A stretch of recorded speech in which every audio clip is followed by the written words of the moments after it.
دیکھیے فجر میں 2 سنت اور 2 فرض ہے، یہ ثابت ہے حدیث کی کتابوں میں۔ غالباً حفصہ رضی اللہ تعالیٰ عنہ کی روایت میں سنتوں کی گنتی آئی ہے، فجر کی 2 اور ظہر کی پہلے 4 بعد میں 2 اور عصر کی وہاں پر مذکور نہیں ہے، کسی اور حدیث میں ہے، اور مغرب کے بعد 2 اور عشاء کے بعد 2، کل ملا کے 12 رکعت ہیں سنتوں کی۔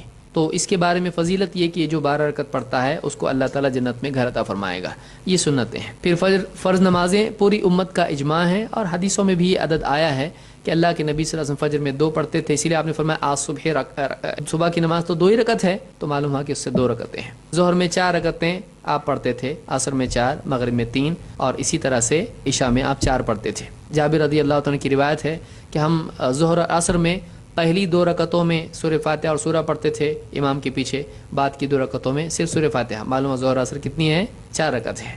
تو اسی طرح سے باقی نمازوں کے بارے میں بھی دلائل آئے ہیں، تو یہ امت میں مطلب معروف ہے اور معلوم ہے۔ رہا سنتوں کا مسئلہ، اس کے علاوہ بھی ہیں، مثلا عصر کی 4 سنتیں بھی ہیں، آپ نے فرمایا کہ اللہ اس پر رحم کرے جو عصر کی 4 سنتیں پڑھے، تو یہ ان 12 کے علاوہ ہیں۔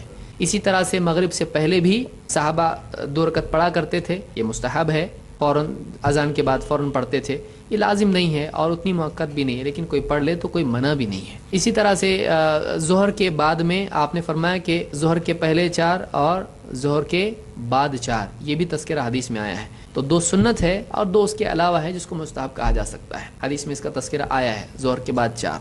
اسی طرح سے عشاء کے بعد میں اللہ کے نبی صلی اللہ علیہ وسلم کی 2 سنتیں تو ہیں، لیکن وتر کے بعد حضرت عائشہ فرماتی ہیں کہ آپ 2 رکعت بیٹھ کر پڑھا کرتے تھے، تو وتر کے بعد 2 کا بھی ہم کو مستحب ہیں، اس کا ذکر ہم کو ملتا ہے۔ تو اس طرح سے کل ملا کی نمازیں ہیں، یہ میرے علم میں ہیں، اس کے علاوہ اگر کسی کے علم میں ہے تو اور تحقیق کر سکتا ہے۔